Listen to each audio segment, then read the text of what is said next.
ಎಲ್ಲರಿಗೂ ನಮಸ್ಕಾರ. ಸ್ಪಂದನ ಎಜುಕೇಷನ್ ಚಾನಲ್ಗೆ ಸ್ವಾಗತ. ಸ್ನೇಹಿತರೆ, ಮುಂಬರುವಂತಹ ಫೆಬ್ರವರಿ ಮಾರ್ಚ್ ತಿಂಗಳಿನಲ್ಲಿ PSTR, GPSTR, HSTR ಹುದ್ದೆಗಳಿಗೆ ನೇಮಕಾತಿ ಪ್ರಾರಂಭವಾಗುತ್ತಿರುವುದರಿಂದ ಈ ದಿನ PSTR ಹುದ್ದೆಗೆ ಸಂಬಂಧಿಸಿದಂಥ 2002ರಲ್ಲಿ ನಡೆದಂತಹ PSTR ಹುದ್ದೆಗೆ ಸಂಬಂಧಿಸಿದಂಥ ಪ್ರಶ್ನೆ ಪತ್ರಿಕೆಯನ್ನು ನಾನು ನಿಮಗೆ ತಿಳಿಸಿಕೊಡುತ್ತಿದ್ದೇನೆ.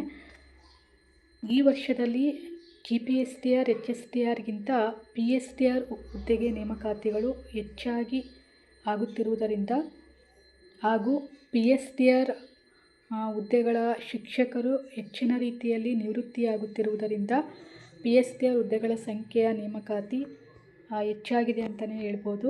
ಸೊ ಯಾರೆಲ್ಲ 1ರಿಂದ 5ನೇ ತರಗತಿಯ ಶಿಕ್ಷಕರಾಗಲು ಕನಸನ್ನು ಕಟ್ಟಿಕೊಂಡಿದ್ದೀರಾ ಅವರೆಲ್ಲರೂ ಕೂಡ PSTR ಪರೀಕ್ಷೆಗೆ ಹೆಚ್ಚಿನ ಫೋಕಸನ್ನು ಮಾಡಿ ಈ ಒಂದು ಪ್ರಶ್ನೆ ಪತ್ರಿಕೆಯನ್ನು ನೀವು ನೋಟ್ ಮಾಡ್ಕೊಳ್ಳಿ. ಇಲ್ಲಿ PSTR ಹುದ್ದೆಯಲ್ಲಿ 6 ವಿಷಯಗಳಿರುತ್ತೆ. ಮೊದಲನೇದಾಗಿ ಕನ್ನಡ, ಇಂಗ್ಲೀಷ್, ಗಣಿತ, ವಿಜ್ಞಾನ, ಸಮಾಜ ವಿಜ್ಞಾನ, ಸಾಮಾನ್ಯ ಜ್ಞಾನ. ಈ 6 ವಿಷಯಗಳಲ್ಲಿ ಒಟ್ಟು ಅಂಕಗಳು 150 ಅಂಕಗಳಿಗೆ ಇರುತ್ತೆ. ಇಲ್ಲಿ ಮೊದಲನೇದಾಗಿ ಕನ್ನಡ ವಿಷಯದಲ್ಲಿ 25 ಪ್ರಶ್ನೆಗಳಿಗೆ ಇರುತ್ತೆ. ಇಲ್ಲಿ ನಾನು ಕನ್ನಡ ವಿಷಯಕ್ಕೆ ಸಂಬಂಧಿಸಿದಂತೆ ಒಂದು ಪ್ರಶ್ನೆ ಪತ್ರಿಕೆಯನ್ನು ನಾನು ನಿಮಗೆ ತಿಳಿಸ್ಕೊಡ್ತಾ ಇದ್ದೀನಿ. 26ನೇ ಪ್ರಶ್ನೆಯಿಂದ ಪ್ರಾರಂಭವಾಗ್ತಾ ಇದೆ. ಇಲ್ಲಿ ನಜ ಭಜ ಜಂಜರಂ ಈ ಗಣವಿನ್ಯಾಸವಿರುವ ವೃತ್ತ ಯಾವುದು ಅಂತ ಇಲ್ಲಿ ಕೇಳಿದರೆ ಇದು 2002ರಲ್ಲಿ ನಡೆದಂತಹ PSTR ಹುದ್ದೆಗೆ ಸಂಬಂಧಿಸಿದಂತಹ ಪ್ರಶ್ನೆ ಪತ್ರಿಕೆಯಾಗಿದೆ. ಓಕೆ, ನಾವು ಸಾಕಷ್ಟು ಕನ್ನಡವನ್ನು ನಾವು ವ್ಯಾಕರಣವನ್ನೇ ಅತಿ ಹೆಚ್ಚಾಗಿ ಓದಬೇಕಾಗುತ್ತೆ. ಯಾಕೆಂದರೆ ವ್ಯಾಕರಣಕ್ಕೆ ಸಂಬಂಧಿಸಿದಂತೆ ಹಲವಾರು ಪ್ರಶ್ನೋತ್ತರಗಳು ಕೇಳ್ತಾರೆ. ಇಲ್ಲಿ ವ್ಯಾಕರಣದಲ್ಲಿ 6 ವೃತ್ತಗಳು ಬರುತ್ತೆ. ಒಂದು ಉತ್ಪಲಮಾಲಾ ವೃತ್ತ, ಚಂಪಕಮಾಲಾ ವೃತ್ತ, ಸ್ತ್ರಗರ ವೃತ್ತ, ಮಹಾಸ್ತ್ರಗರ ವೃತ್ತ, ಶಾರ್ದೂಲ ವಿಕ್ರೀಡಿತ ವೃತ್ತ. ಈ ವೃತ್ತಗಳಲ್ಲಿ ಗಣವಿನ್ಯಾಸವನ್ನು ಅವರು ಕೇಳ್ತಾರೆ. ಇಲ್ಲಿ ನಜ ಭಜ ಜಂಜರಂ ಈ ಗಣವಿನ್ಯಾಸವಿರುವ ವೃತ್ತ ಯಾವುದು ಅಂತ ಹೇಳಿದರೆ ಸರಿಯಾದ ಉತ್ತರ ಆಪ್ಷನ್ 3 ಚಂಪಕಮಾಲಾ ವೃತ್ತ ಅಂಥೇಳಿ ಕರೆಯುತ್ತೇವೆ.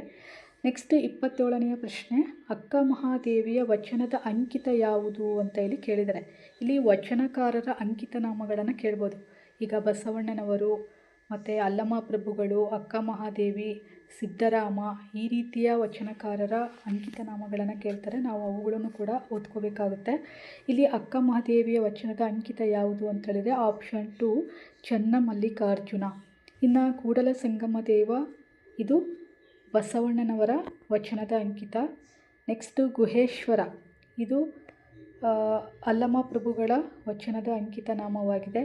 ನೆಕ್ಸ್ಟು ಕಪಿಲ ಸಿದ್ಧ ಮಲ್ಲಿಕಾರ್ಜುನ ಈ ವಚನದ ಅಂಕಿತ ಯಾರು ಅಂತ ಹೇಳಿದರೆ ಸಿದ್ದರಾಮ ಎಂಬ ವಚನಕಾರರು ಆಗಿರ್ತಾರೆ. ಓಕೆ, ನೆಕ್ಸ್ಟು 28ನೇ ಪ್ರಶ್ನೆ, ತತ್ಪುರುಷ ಸಮಾಸಕ್ಕೆ ನಿದರ್ಶನ ಯಾವುದು ಅಂತ ಇಲ್ಲಿ ಕೇಳಿದರೆ ಇಲ್ಲಿ ಆಪ್ಷನ್ 1 ಅರಮನೆ, ಆಪ್ಷನ್ 2 ಎರ್ಮನೆ, ಆಪ್ಷನ್ 3 ಕೆಮ್ಮನೆ, ಆಪ್ಷನ್ 4 ಇಮ್ಮನೆ ಅಂತೇಳಿ ಕೇಳಿದ್ದಾರೆ. ಸೊ ಸಮಾಸಗಳನ್ನು ಕೂಡ ಕೇಳ್ತಾರೆ. ಈಗ 8 ಸಮಾಸಗಳು ತತ್ಪುರುಷ, ಗಮಕ, ಅಂಶಿ ಮತ್ತು ಕರ್ಮಧಾರಯ ಈ ರೀತಿಯಾದಂತಹ ಸಮಾಸಗಳಿರುತ್ತೆ. ಸೊ ಸಮಾಸಗಳಲ್ಲಿ ತತ್ಪುರುಷ ಸಮಾಸಕ್ಕೆ ನಿದರ್ಶನ ಯಾವುದು ಅಂತ ಹೇಳಿದರೆ ಆಪ್ಷನ್ 1 ಅರಮನೆ ಸರಿಯಾದ ಉತ್ತರ ಅಂತೇಳಿ ಕರಿತೀವಿ. ಅರಸನ ಪ್ಲಸ್ ಮನೆ ಅರಮನೆ ಇದು ತತ್ಪುರುಷ ಸಮಾಸಕ್ಕೆ ನಿದರ್ಶನ ಅಂದರೆ ಉದಾಹರಣೆ. ಇನ್ನು ಇರ್ಮನೆ ಹಿರಿದಾದ ಪ್ಲಸ್ ಮನೆ ಇರ್ಮನೆ, ಕೆಮ್ಮನೆ ಇದು ಅಷ್ಟೇ. ನೆಕ್ಸ್ಟು ಹಿಮ್ಮನೆ ಹಿರಿದಾದ ಪ್ಲಸ್ ಮನೆ ಹಿಮ್ಮನೆ. ಈ ಥರ ಇರುವಂತಹ ಸಮಾಸಗಳು ಇದು ಕರ್ಮಧಾರಯ ಸಮಾಸಕ್ಕೆ ಉದಾಹರಣೆಯಾಗುತ್ತೆ. ಓಕೆ, ಸೊ ಸಮಾಸಗಳು, ವೃತ್ತಗಳು ಮತ್ತು ಅಂಕಿತ ನಾಮಗಳು ಇವುಗಳ ಬಗ್ಗೆ ನಾವು ಹೆಚ್ಚು ಫೋಕಸನ್ನು ಮಾಡಬೇಕಾಗುತ್ತೆ.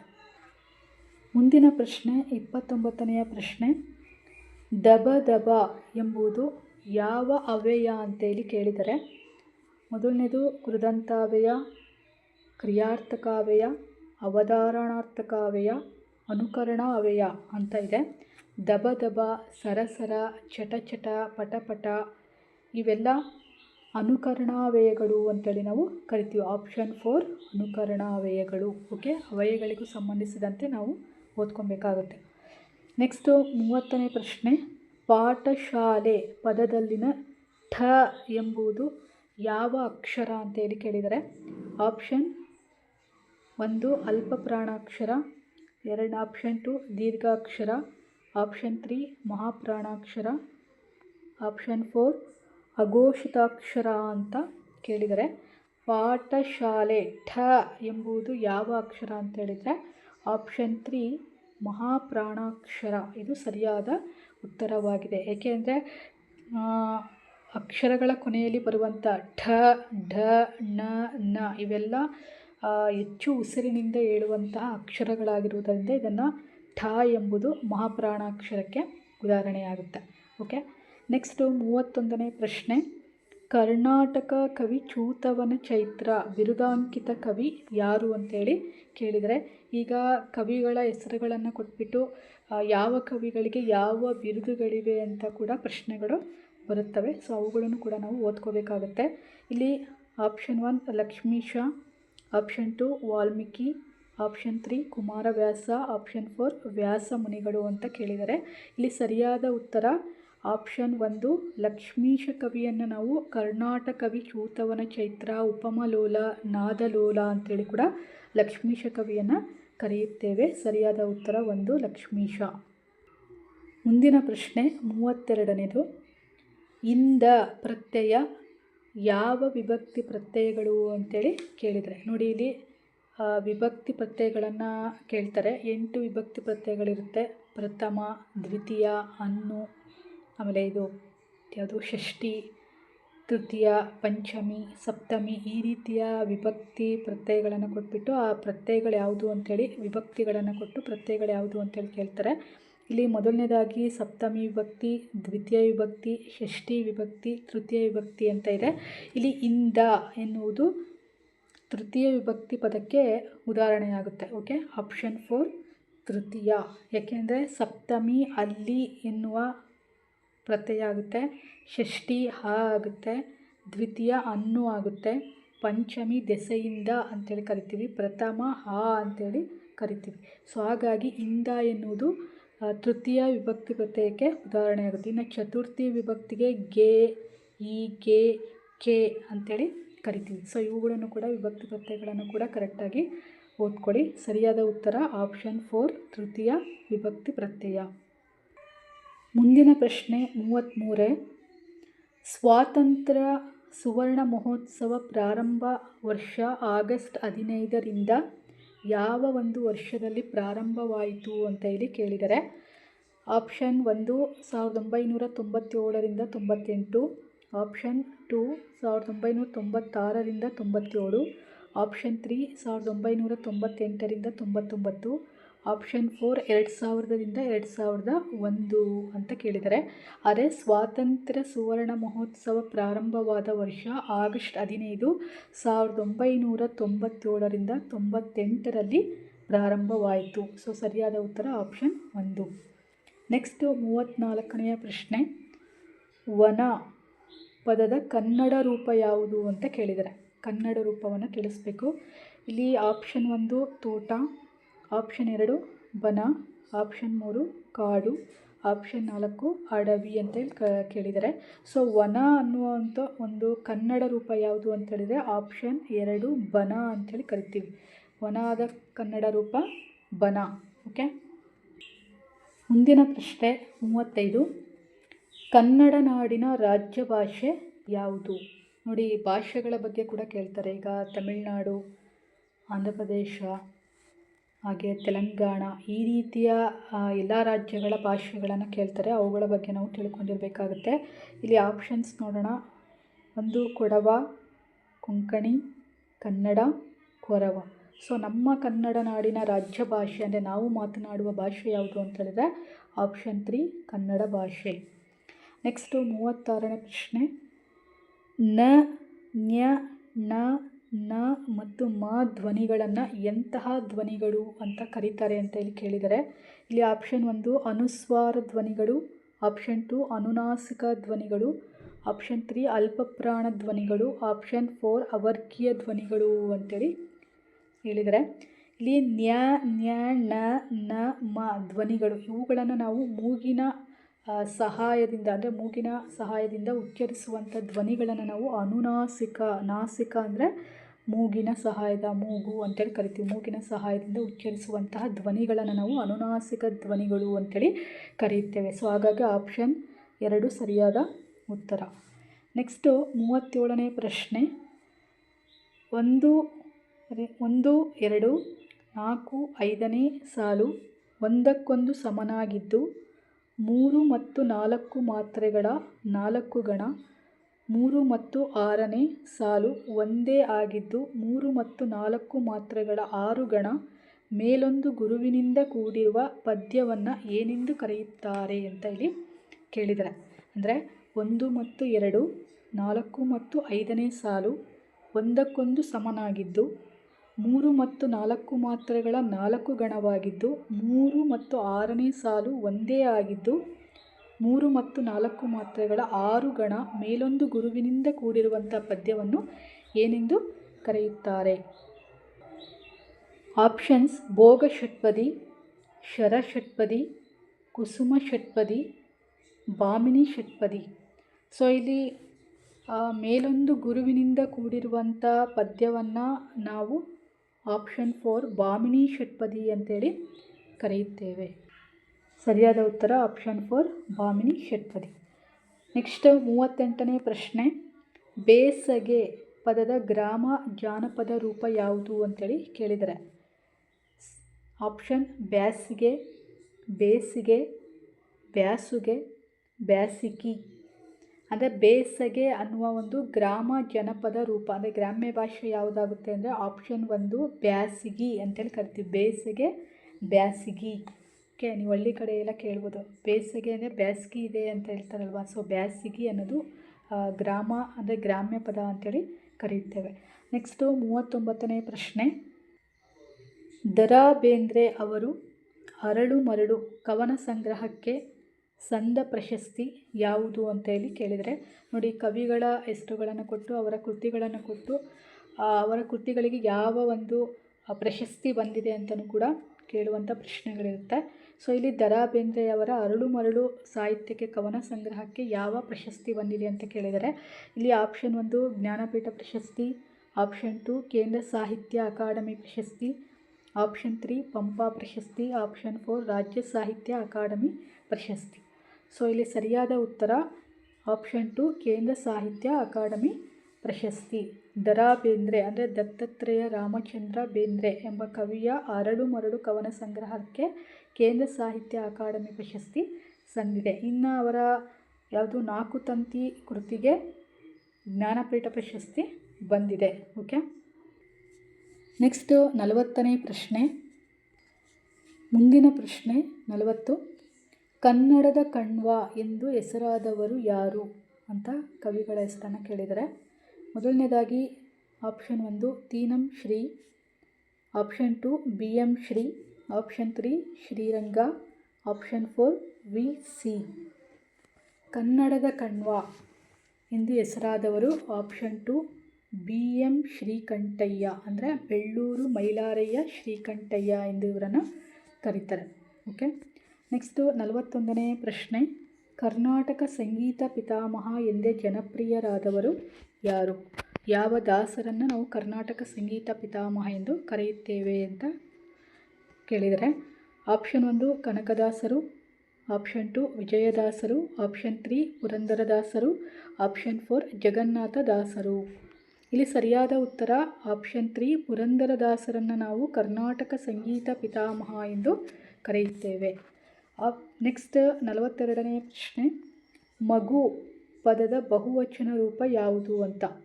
ಓಕೆ, ಇಲ್ಲಿ ಏಕವಚನವನ್ನು ಬಹುವಚನಕ್ಕೆ ಮಾಡಿ ಅಥವಾ ಬಹುವಚನದಿಂದ ಏಕವಚನಕ್ಕೆ ಮಾಡಿ ಅನ್ನೋ ಒಂದು ಪ್ರಶ್ನೆಗಳನ್ನು ಕೂಡ ನಮಗೆ ಕೇಳ್ತಾರೆ. ಇಲ್ಲಿ ಆಪ್ಷನ್ 1 ಮಕ್ಕಳು, ಆಪ್ಷನ್ 2 ಮಗು, ಆಪ್ಷನ್ 3 ಮಗುಗಳು, ಆಪ್ಷನ್ 4 ಮಕ್ಕಂದಿರು ಅಂದರೆ ಮಕ್ಕಂದಿರು ಅಂತ ಕೇಳಿದರೆ ಸೊ ಇಲ್ಲಿ ಮಗು ಪದದ ಬಹುವಚನ ರೂಪ ಯಾವುದು ಅಂತ ಹೇಳಿದರೆ ಆಪ್ಷನ್ 1 ಮಕ್ಕಳು. ಮಕ್ಕಳು ಎನ್ನುವುದು ಬಹುವಚನ ರೂಪ ಆಗುತ್ತೆ. ಅದನ್ನೇ ಏಕವಚನ ಮಾಡಿ ಅಂತ ಕೇಳಿದರೆ ಮಗು, ಮಕ್ಕಳು ಏಕವಚನ ರೂಪ ಯಾವುದು ಅಂದರೆ ಮಗು ಆಗುತ್ತೆ. ಮಗು ಬಹುವಚನ ರೂಪ ಮಕ್ಕಳು ಆಗುತ್ತೆ. ಓಕೆ, ಸೊ ಈ ಒಂದು ಬಹುವಚನ ಏಕರೂಪ ವಚನ ರೂಪಗಳನ್ನು ಕೂಡ ನಾವು ನೋಡ್ಕೋಬೇಕಾಗುತ್ತೆ. ನೆಕ್ಸ್ಟು 43ನೇ ಪ್ರಶ್ನೆ, ಕನ್ನಡದ ಮೊದಲ ಶಾಸನ ಯಾವುದು? ಇಲ್ಲಿ ಡೈರೆಕ್ಟಾಗಿ ಆನ್ಸರ್ ಹೇಳೋಣ. ಸೊ ಕನ್ನಡದ ಮೊದಲ ಶಾಸನ ಯಾವುದು ಅಂದರೆ ಆಪ್ಷನ್ 4 ಅಲ್ಮಿಡಿ ಶಾಸನ. ಅಲ್ಮಿಡಿ ಶಾಸನವನ್ನು ನಾವು ಕನ್ನಡದ ಮೊದಲ ಶಾಸನ ಅಂತೇಳಿ ಕರೆಯುತ್ತೇವೆ. ಈಗ ಬಾದಾಮಿ ಶಾಸನವನ್ನು ನಾವು ಕಪ್ಪೆ ಅರಬಟ್ಟ ಶಾಸನ ಅಂತೇಳಿ ಕರಿತೀವಿ. ಆದರೆ ಇದು ಅಲ್ಮಿಡಿ ಶಾಸನವನ್ನು ಕನ್ನಡದ ಮೊದಲ ಶಾಸನ ಅಂತೇಳಿ ಕರಿತೀವಿ. ಈ ಒಂದು ಶಾಸನವು ಕದಂಬರ ಕಾಲದ ವೈಶಿಷ್ಟ್ಯದ ಬಗ್ಗೆ ತಿಳಿಸುತ್ತದೆ. ಓಕೆ, 44ನೇ ಪ್ರಶ್ನೆ, ಬೆಟ್ಟದಾವರೆ ಎಂಬುದು ಯಾವ ಸಂಧಿಯಾಗುತ್ತದೆ ಅಂತ ಇಲ್ಲಿ ಕೇಳಿದರೆ ಆಪ್ಷನ್ 1 ಆಗಮ ಸಂಧಿ, ಆಪ್ಷನ್ 2 ಆದೇಶ ಸಂಧಿ, ಆಪ್ಷನ್ 3 ಲೋಪ ಸಂಧಿ, ಆಪ್ಷನ್ 4 ಗುಣಸಂಧಿ. ಸೊ ಬೆಟ್ಟದಾವರೆ ಇದನ್ನು ಬಿಡಿಸಿದಾಗ ಬೆಟ್ಟದ ಪ್ಲಸ್ ತಾವರೆ ಬೆಟ್ಟದಾವರೆ ಎಂದಾಗುತ್ತೆ. ಸೊ ಇಲ್ಲಿ ದಾಕಾರಕ್ಕೆ ಥಾಕಾರ, ಪಾಕಾರಕ್ಕೆ ಭಾಕಾರ, ಕಾಕಾರಕ್ಕೆ ಘಾಕಾರ ಬಂದಾಗ ಅದನ್ನು ನಾವು ಆದೇಶ ಸಂಧಿ ಅಂತೇಳಿ ಕರಿತೀವಿ. ಸೊ ಬೆಟ್ಟದಾವರೆ ಎನ್ನುವುದು ಆದೇಶ ಸಂಧಿಗೆ ಉದಾಹರಣೆಯಾಗುತ್ತೆ. ಓಕೆ, ನೆಕ್ಸ್ಟು 45ನೇ ಪ್ರಶ್ನೆ, ಹೆಬ್ಬಾಗಿಲು ಎಂಬುದು ಯಾವ ಸಮಾಸವಾಗುತ್ತದೆ ಅಂತ ಇಲ್ಲಿ ಕೇಳಿದರೆ ಇಲ್ಲಿ ಆಪ್ಷನ್ 1 ದ್ವಿಗು ಸಮಾಸ, ಆಪ್ಷನ್ 2 ಅಂಶಿ ಸಮಾಸ, ಆಪ್ಷನ್ 3 ಕರ್ಮಧಾರಯೇ ಸಮಾಸ, ಆಪ್ಷನ್ 4 ತತ್ಪುರುಷ ಸಮಾಸ. ಸೊ ಇವುಗಳಲ್ಲಿ ಸರಿಯಾದ ಉತ್ತರ ಹೆಬ್ಬಾಗಿಲು ಎಂಬುದು ಆಪ್ಷನ್ 3 ಕರ್ಮಧಾರಯೇ ಸಮಾಸವಾಗುತ್ತೆ. ಏಕೆ ಅಂತಂದರೆ ಹೆಬ್ಬಾಗಿಲು ಇದನ್ನು ಬಿಡಿಸಿದಾಗ ಹಿರಿದಾದ ಪ್ಲಸ್ ಬಾಗಿಲು ಹೆಬ್ಬಾಗಿಲು, ಹಿರ್ಮನೆ ಹಿರಿದಾದ ಪ್ಲಸ್ ಮನೆ ಹಿರ್ಮನೆ, ಹೆಮ್ಮರ ಹಿರಿದಾದ ಪ್ಲಸ್ ಮರ ಹೆಮ್ಮರ. ಈ ರೀತಿ ಬರುವಂತಹ ಸಮಾಸಗಳನ್ನು ನಾವು ಕರ್ಮಧಾರಯೇ ಸಮಾಸ ಅಂತೇಳಿ ಕರಿತೀವಿ. ಸೊ ಸಮಾಸ 8 ಸಮಾಸಗಳ ಬಗ್ಗೆಯೂ ಕೂಡ ನಾವು ಚೆನ್ನಾಗಿ ಓದ್ಕೋಬೇಕಾಗುತ್ತೆ. ಓಕೆ, ನೆಕ್ಸ್ಟ್ 46ನೇ ಪ್ರಶ್ನೆ, ಗುರು ಲಘು ಮೂರಿರೆ ಯಾವ ಗಣ ಅಂತೇಳಿ ಕೇಳಿದ್ದಾರೆ. ಸೊ ಇಲ್ಲಿ ಗಣಗಳ ಬಗ್ಗೆನೂ ಕೇಳ್ತಾರೆ. ಅಂಶಗಣ, ಬ್ರಹ್ಮಗಣ, ರುದ್ರಗಣ, ಈ ರೀತಿಯ ಗಣಗಳಲ್ಲಿ ಗುರು ಲಘು ಮೂರಿರೆ ಯಾವ ಗಣವಾಗುತ್ತದೆ ಅಂತ. ಇಲ್ಲಿ ಸರಿಯಾದ ಉತ್ತರ ಆಪ್ಷನ್ 1 ಮನಗಣ. ಗುರು ಲಘು ಮೂರಿರೆ ಮನಗಣ. ಸೊ ಈ ಗಣಗಳ ಬಗ್ಗೆನೂ ಕೂಡ ನೀವು ಓದ್ಕೊಳ್ಳಿ. ಓಕೆ, ನೆಕ್ಸ್ಟು 47ನೇ ಪ್ರಶ್ನೆ, ಕನ್ನಡದಲ್ಲಿ ಮೊದಲು ಜ್ಞಾನಪೀಠ ಪ್ರಶಸ್ತಿ ಪಡೆದ ಕವಿ ಯಾರು ಅಂತ ಇಲ್ಲಿ ಕೇಳಿದರೆ option 1 Da Ra Bendre, option 2 Shivarama Karanth, option 3 Vi Ku Gokak, option 4 Kuvempu. So ಕನ್ನಡದಲ್ಲಿ ಮೊದಲು ಜ್ಞಾನಪೀಠ ಪ್ರಶಸ್ತಿ ಪಡೆದವರು ಅಂತೇಳಿದರೆ ಆಪ್ಷನ್ 4 ಕುವೆಂಪು ಕವಿಗಳಾಗಿರುತ್ತಾರೆ. ನಮ್ಮ ಕನ್ನಡಕ್ಕೆ ಎಷ್ಟು ಅಂದರೆ 8 ಜ್ಞಾನಪೀಠ ಪ್ರಶಸ್ತಿಗಳು ದೊರಕಿವೆ. ಅದರಲ್ಲಿ ಕುವೆಂಪು, ದ ರಾ ಬೇಂದ್ರೆ, ವಿ ಕು ಗೋಕಾಕ್, ಶಿವರಾಮ ಕಾರಂತ, ಮಾಸ್ತಿ ವೆಂಕಟೇಶ ಅಯ್ಯಂಗಾರ್, ಯು ಆರ್ ಅನಂತಮೂರ್ತಿ, ಗಿರೀಶ್ ಕಾರ್ನಾಡ್, ಕೊನೆಯದಾಗಿ ಚಂದ್ರಶೇಖರ ಕಂಬಾರ್. ಈ 8 ಕವಿಗಳಿಗೆ ಕನ್ನಡದಲ್ಲಿ ಜ್ಞಾನಪೀಠ ಪ್ರಶಸ್ತಿ ದೊರಕಿದೆ. ಅದರಲ್ಲಿ ಮೊದಲನೆಯವರು ಕುವೆಂಪುರವರಾಗಿರ್ತಾರೆ. ಓಕೆ, ನೆಕ್ಸ್ಟ್ 48ನೇ ಪ್ರಶ್ನೆ, ವಸ್ತ್ರ ಪದದಲ್ಲಿನ ಸ ಪ್ಲಸ್ ಥ ಪ್ಲಸ್ ರ ಪ್ಲಸ್ ಹ ಸ್ತ್ರ ಎಂಬುದು ಯಾವ ಅಕ್ಷರಕ್ಕೆ ಸಂಬಂಧಿಸಿದೆ ಅಂತೇಳಿ ಕೇಳಿದರೆ ಇಲ್ಲಿ ವಿಜಾತಿ ಒತ್ತಕ್ಷರ, ಗುಣಿತಾಕ್ಷರ, ಸಜಾತಿ ಒತ್ತಕ್ಷರ, ಮೂಲಾಕ್ಷರ.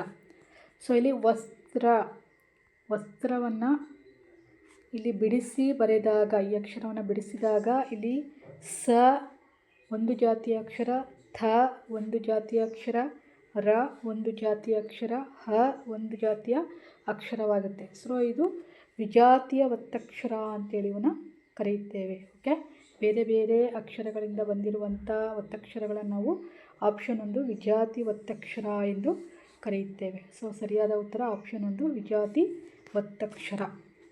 ನೆಕ್ಸ್ಟು 49ನೇ ಪ್ರಶ್ನೆ, ಸಂಭವನಾರ್ಥಕ ಕ್ರಿಯಾರೂಪ ಅಥವಾ ಕ್ರಿಯಾಪದ ರೂಪ ಯಾವುದು ಅಂತೇಳಿ ಕೇಳಿದರೆ ಇಲ್ಲಿ ಆಪ್ಷನ್ 1 ಹೋಗನು, ಆಪ್ಷನ್ 2 ಓದನು, ಆಪ್ಷನ್ 3 ಓದಾನು, ಆಪ್ಷನ್ 4 ಹೋಗುವನು ಅಂತೇಳಿ ಕೇಳಿದರೆ ಇಲ್ಲಿ ಕ್ರಿಯಾಪದಗಳಲ್ಲಿ 3 ರೂಪಗಳು ಬರುತ್ತೆ. ವಿದ್ಯಾರ್ಥಕ, ಸಂಭವನಾರ್ಥಕ, ನಿಷೇಧಾರ್ಥಕ ಅಂತ ಕ್ರಿಯಾಪದಗಳಿವೆ. ಸೊ ಇಲ್ಲಿ ವಿದ್ಯಾರ್ಥಕ ಕ್ರಿಯಾಪದಕ್ಕೆ ರೂಪ ಅಂದರೆ ಆಗಲಿ, ಹೋಗಲಿ, ನಡೆಯಲಿ, ತಿನ್ನಲಿ, ಮಲಗಲಿ, ಈ ರೀತಿ ಲಿ ಅನ್ನೋ ಒಂದು ಬರುವಂಥ ಅಕ್ಷರಗಳನ್ನು ನಾವು ವಿಧ್ಯರ್ಥಕ ಪದಗಳು ಅಂತೇಳಿ ಕರಿತೀವಿ. ಇನ್ನು ನಿಷೇಧಾರ್ಥಕ ಅಂತ ಹೇಳಿದರೆ ಇಲ್ಲ ಎಂಬ ಅರ್ಥವನ್ನು ಕೊಡುತ್ತೆ. ಅಂದರೆ ಆಗ, ತಿನ್ನುವುದಿಲ್ಲ, ತಿನ್ನಲಿಲ್ಲ, ಮಲಗಲಿಲ್ಲ, ಈ ರೀತಿಯ ಅಕ್ಷರಗಳು, ತಿನ್ನನು, ಮಲಗನು, ಈ ರೀತಿಯಂಥ ಅಕ್ಷರಗಳನ್ನು ನಾವು ನಿಷೇಧಾರ್ಥಕ ಪದಗಳು ಅಂತೇಳಿ ಕರಿತೀವಿ. ನೆಕ್ಸ್ಟ್ ಸಂಭಾವನಾರ್ಥಕ ಕ್ರಿಯಾಪದ ಅಂತ ಹೇಳಿದರೆ ಹೋದಾನು, ಬಂದಾನು, ತಿಂದಾನು, ನಡೆದಾನು, ಈ ರೀತಿ ಪದಗಳನ್ನು ನಾವು ಸಂಭಾವನಾರ್ಥಕ ಪದಗಳು ಅಂತೇಳಿ ಕರಿತೀವಿ. ಸೊ ಇಲ್ಲಿ ಸರಿಯಾದ ಉತ್ತರ ಆಪ್ಷನ್ 3 ಹೋದಾನು. ಹೋದಾನು, ಆನು ಎಂಬುವ ಪದ ಬಂತು ಅಂದರೆ, ಕ್ರಿಯಾಪದ ಬಂತು ಅಂದರೆ ಅದನ್ನು ನಾವು ಸಂಭಾವನಾರ್ಥಕ ಕ್ರಿಯಾಪದ ರೂಪ ಅಂತೇಳಿ ಕರಿತೀವಿ. ಹೋದಾನು, ಬಂದಾನು, ತಿಂದಾನು, ನಡೆದಾನು, ಈ ರೀತಿ ಬರುವಂಥ ಕ್ರಿಯಾಪದಗಳಿಗೆ ನಾವು ಸಂಭಾವನಾರ್ಥಕ ಕ್ರಿಯಾಪದಗಳ ರೂಪ ಅಂತೇಳಿ ಕರಿತೀವಿ. ಸೊ ಹಾಗಾಗಿ ಆಪ್ಷನ್ 3 ಹೋದಾನು ಸರಿಯಾದ ಉತ್ತರವಾಗಿದೆ. ಈ ಪ್ರಶ್ನೆ ಪತ್ರಿಕೆಯ ಕೊನೆಯ ಪ್ರಶ್ನೆ, 50ನೆಯ ಪ್ರಶ್ನೆ. ಕೇಶಿರಾಜ ಬರೆದ ವ್ಯಾಕರಣ ಕೃತಿ ಯಾವುದು ಅಂತೇಳಿ ಕೇಳಿದರೆ ಆಪ್ಷನ್ 1 ಶಬ್ದಾನುಶಾಸನ, ಕವಿರಾಜ ಮಾರ್ಗ, ಭಾಷಾಭೂಷಣ, ಶಬ್ದಮಣಿ, ದರ್ಪಣ. ಕೇಶಿರಾಜ ಎಂಬ ವ್ಯಾಕರಣಕಾರ ಕವಿಯ ವ್ಯಾಕರಣ ಕೃತಿ ಯಾವುದು ಅಂದರೆ ಆಪ್ಷನ್ 4 ಶಬ್ದಮಣಿ ದರ್ಪಣ. ಶಬ್ದಮಣಿ ದರ್ಪಣ ಎಂಬ ವ್ಯಾಕರಣ ಕೃತಿಯನ್ನು ಬರೆದವರು ಕೇಶಿರಾಜ. ಇನ್ನು ಶಬ್ದಾನುಶಾಸನ ಇದನ್ನು ಬರೆದವರು ಯಾರು ಅಂದರೆ ಭಟ್ಟಕಳಂಕ ಕವಿಯಾಗಿರ್ತಾರೆ. ಭಾಷಾಭೂಷಣ ಇದನ್ನು 2ನೇ ನಾಗವರ್ಮ ಎಂಬ ಕವಿಯು ಬರೆದಿದ್ದಾರೆ. ಇನ್ನು ಕವಿರಾಜ ಮಾರ್ಗ ಇದನ್ನು ಶ್ರೀ ವಿಜಯ ಎಂಬ ಕವಿಯು ಬರೆದಿದ್ದಾರೆ. ಓಕೆ, ಹಾಗಾದರೆ ಕೇಶಿರಾಜನ ಬರೆದ ವ್ಯಾಕರಣ ಕೃತಿ ಶಬ್ದಮಣಿ ದರ್ಪಣ. ಹಾಗಾಗಿ ಆಪ್ಷನ್ 4 ಸರಿಯಾದ ಉತ್ತರವಾಗಿದೆ. ಸ್ನೇಹಿತರೆ, ಈ 25 ಪ್ರಶ್ನೋತ್ತರಗಳು 2002ರಲ್ಲಿ ನಡೆದಂಥ ಕನ್ನಡ ವಿಷಯಕ್ಕೆ ಸಂಬಂಧಿಸಿದಂಥ PSTR ಹುದ್ದೆಯಲ್ಲಿ ಬರುವ ಕನ್ನಡ ವಿಷಯಕ್ಕೆ ಸಂಬಂಧಿಸಿದಂಥ ಪ್ರಶ್ನೆ ಪತ್ರಿಕೆಯಾಗಿದೆ. ಸೊ ಈ ಎಲ್ಲ ವಿಷಯಗಳನ್ನು ನಾನು ಸರಿಯಾಗಿ ತಿಳಿಸಿಕೊಟ್ಟಿದ್ದೇನೆ ಅಂತ ಅಂದ್ಕೊಂಡಿದ್ದೀನಿ. ಈ ವಿಷಯಗಳನ್ನು ನೀವು ನೋಟ್ಸ್ ಮಾಡಿಕೊಂಡು ದಿನನಿತ್ಯ ಅಭ್ಯಾಸವನ್ನು ಮಾಡಿ ಮುಂಬರುವಂತಹ ಪರೀಕ್ಷೆಗೆ ಹೆಚ್ಚಿನ ತಯಾರಿಯನ್ನು ನಡೆಸಿ ಅಂತ ಹೇಳ್ತಾ ಈ ಒಂದು ತರಗತಿಯನ್ನು ಇಲ್ಲಿಗೆ ಮುಗಿಸುತ್ತಿದ್ದೇನೆ. Thank you all. ಈ ತರಗತಿ ನಿಮಗೆಲ್ಲ ಇಷ್ಟವಾಗಿದ್ದರೆ ಲೈಕ್ ಮಾಡಿ, ಶೇರ್ ಮಾಡಿ, ಹಾಗೆ ನಮ್ಮ ಸ್ಪಂದನ ಎಜುಕೇಷನ್ ಚಾನಲ್ಗೆ ಸಬ್ಸ್ಕ್ರೈಬ್ ಆಗಿ.